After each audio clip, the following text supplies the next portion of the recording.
বন্ধুরা, শুভেচ্ছা জানাচ্ছি সকলকে।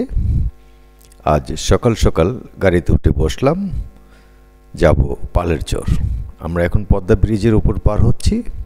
কিছুক্ষণের মধ্যেই আমরা নেমে যাব রূপবাবুর হাট।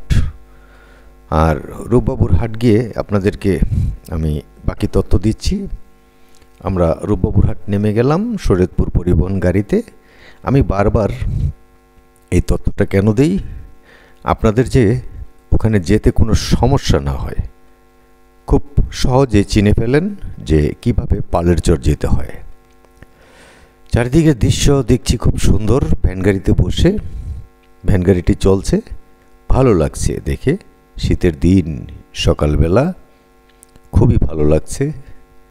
আজ সকালে মনটা ভরে গেল এই চারিদিকে দেখে।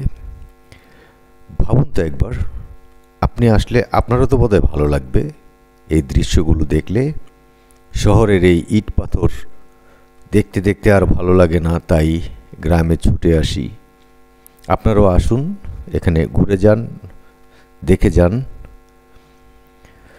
আর পালের চর গিয়ে আজ আপনাদেরকে আমি কৃষকদের সাথে পরিচয় করিয়ে দিব এবং কৃষকরা কি চাষ করে সেটা জানাবো। আমরা পালের চর বাজারে এসে পড়লাম। এখানে এসেই খেয়াঘাটে গেলাম। খেয়াঘাটের দৃশ্যটা এরকম। কিছুক্ষণের মধ্যেই আমরা ট্রলারে ওঠার চেষ্টা করব। ট্রলারে করে যাব পালের চরের দিকে। তো খেয়ার জন্য অপেক্ষা। খুব সুন্দর একটি দৃশ্য দেখলাম হাঁসের। আমাদের ট্রলারটিও এসে পড়লো এর মধ্যে। আমরা ট্রলারে উঠব। ট্রলারে ওঠার পালা। তা আমরা ট্রলারে উঠছি আর ট্রলারটি ছেড়ে দিল।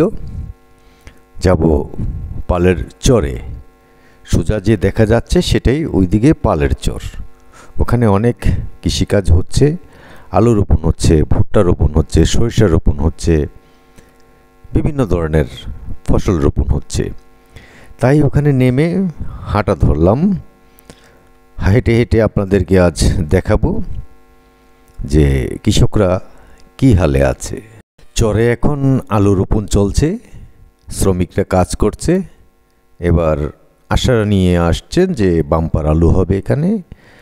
তাই বলছি, আপনারা আমাদের পাশেই থাকুন এবং দেখতে থাকুন। আসসালামু আলাইকুম ভাই। ওয়ালাইকুম সালাম ভাই, এই পালের চরে আছি আমরা এখন বর্তমানে। শরীয়তপুর জাজিরা পালের চর।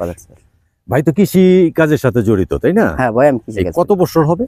আমি ছোটবেলা থেকে করি। আমার বাপে করছে, দাদাই করছে। ছোটবেলার থেকে। এই প্রথমে আপনি এই কৃষি কাজের ভিতরে কোন কৃষিটায় আগে বাড়ছিলেন আপনি বেশি? কোন ফলনটা? সর্বসময় সর্বপ্রথমে আমি আলুর খেতে আগে করছি। আলু করছেন আগে? আলু করছি। আলুতে কি লাভবান হয়েছিলেন নাকি ক্ষতিগ্রস্ত হয়েছিলেন? আগে ভাই লাভবান ছিলাম, কয়েক বছর মোটামুটি ভালো লাভবান ছিলাম। যেরকম লাভটা কিরকম হইতো? লাভটা আগে ধরেন আপনার মোটামুটি ভাবে কানিতে আমরা 20টা আলু লাগতো, 600 টাকা বস্তা আলু কিনতাম, বুনতাম। হ্যাঁ, দেখা গেছে 600 মন রয় হইতো, 500 মন রয় হইতো। ওই আলুটা দেখা গেছে মোটামুটি ভাবে এক বছর পাইছিলাম 10 টাকা কেজি, 400 টাকা মন। হ্যাঁ, ওই বছরটা মোটামুটি ভালো টাকা পাইছি। তারপরের বছর পাইছিলাম 8 টাকা 7 টাকা, তাও মোটামুটি চলছে। তখন বিঘা প্রতি কত টাকা আয় হইতো? বিঘা প্রতি তখন আপনার ধরেন 30,000 টাকা আয় হইতো। 30,000 টাকা আয় হইতো বিঘা প্রতি। 10 বিঘা করলে 3 লাখ টাকা আইসা পড়তো নাকি? 3 লক্ষ টাকা আইসা পড়তো।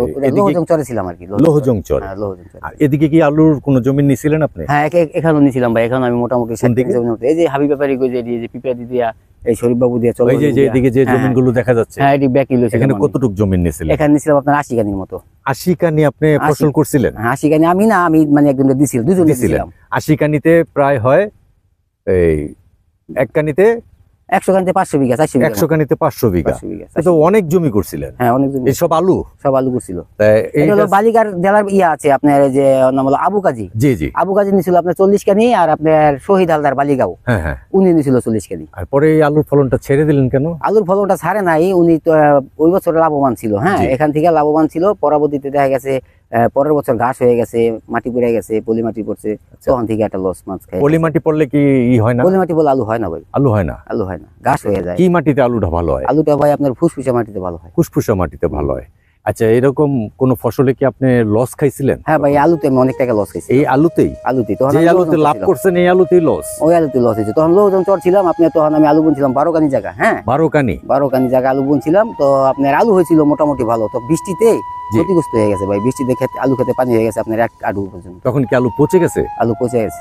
কতটুকু কিরকম আলু পচছে? ব্যাকই পচে গেছে, যেটা উঠাইতাম ওটাই ফুটে গেছে। মানে আলু পানি পাইলে আলুটা ফুটে যায়। কি পরিমাণ আলু হবে এটি? ধরেন আপনি 12 কানি জমি, আমার ধরেন 12 কানি, তো হ্যাঁ মোটামুটি 3000-4000 মন আলু। 3-4000 মন আলু পচে গেছে অলরেডি? পচে গেছে। তখন তো একটা কৃষক মারার। শুধু আমি একা না ভাই, তখন এরকম লোক, অনেক লোক স্ট্রোক করে মারা গেছে। এরকম হয়েছে? হ্যাঁ, অনেক লোক পালাই গেছে। আপনাকে বালিগার সঞ্জয়ের দোকানদার, অজিত বাবুর জামাই। হ্যাঁ, নাঙ্গো এলাকার জামাই ছিল। লোহজন অজিতের মেয়ে বিয়ে করছে, সঞ্জয় বালিগার সঞ্জয়ের দোকান ছিল। উনিও ভাই পলাই ইন্ডিয়া গেছে। কারণ ভাই এই লস হয়েছে। মানে লস হয়েছে, ঋণ কইরা দেখা যায় ছিল 150 কানি ঋণ কইরা, হয়তো ঋণ কইরা করছে। হ্যাঁ, তারপরে এটা লস হয়ে গেছে। 150 কানি পর্যন্ত বুনছিল। তো বাড়ি করে বেচা বুচা ইন্ডিয়া গেছে। সন্ধ্যের দোকানও নাই, এখন পর্যন্ত নাই। কারণ ওই যে দেনা দিতে পারে না। হ্যাঁ, দেনা দিতে। এই আলুতেই লস খাইছিলেন। এরপরে কি আর আলু করেন না? আমি করি না, সঞ্জয় বোধহয় করে না, অনেক লোক করে না ভাই। আপনি করেন না? কি কারণে? আমি করি না ভাই, চালান পুঁজি খেয়ে লেছিল, লস মস খাইয়া দেনা পেনা হয়ে গেছি। ওই আলুতেই দেনা হয়েছেন? আলুতে দেনা হয়েছে।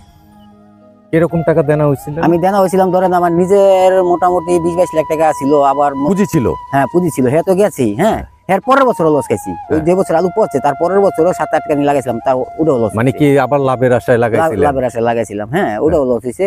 তাই মোটামুটি ভাবে 3 বছর মাই খেয়েছি ভাই। 3 বছরে একেবারে পুঁজি বাটা যা ছিল একেবারে ফকির। আবার ঋণ হয়ে গেছে? ঋণ হয়ে গেছে, সব তো গেছে, তো গেছে। আবার আরো 14-15 লাখ টাকার মতো দেনা হয়ে গেছে। আরে পরে এই ঋণটা থেকে আর উঠতে পারেন নাই সহজে?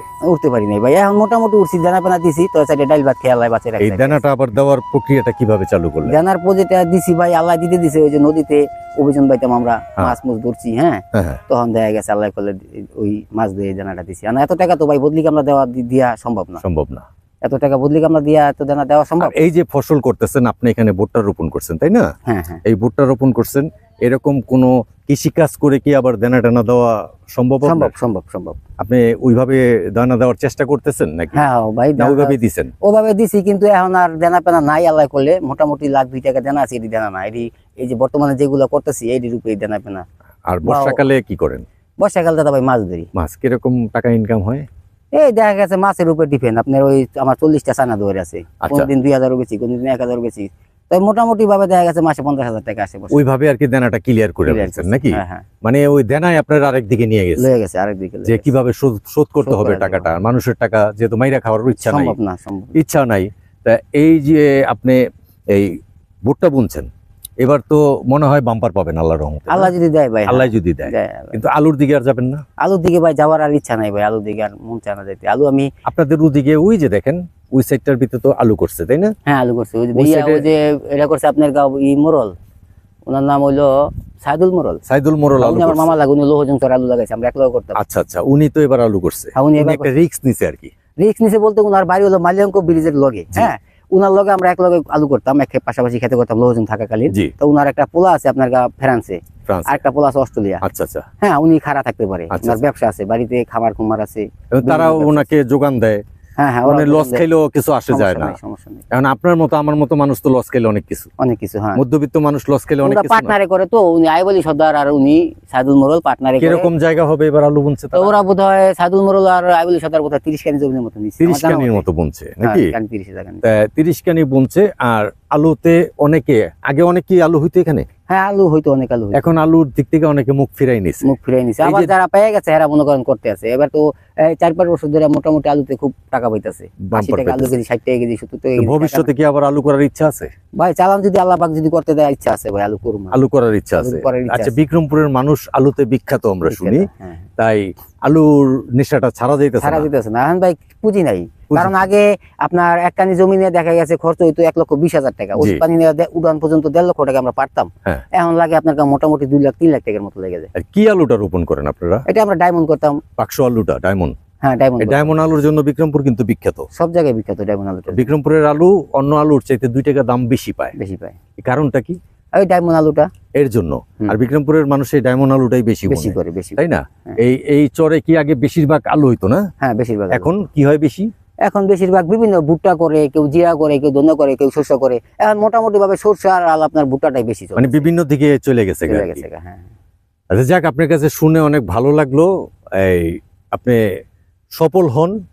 আপনি একবার আলুতে মাইর খাইছেন, এখন সব কৃষি করতেছেন, অন্য যেসব কৃষি করতেছেন সব কৃষিতে যেন আপনি সফল হন এই কামনা করি। আজ আপনার এখান থেকে বিদায় নিচ্ছি। আসসালামু আলাইকুম।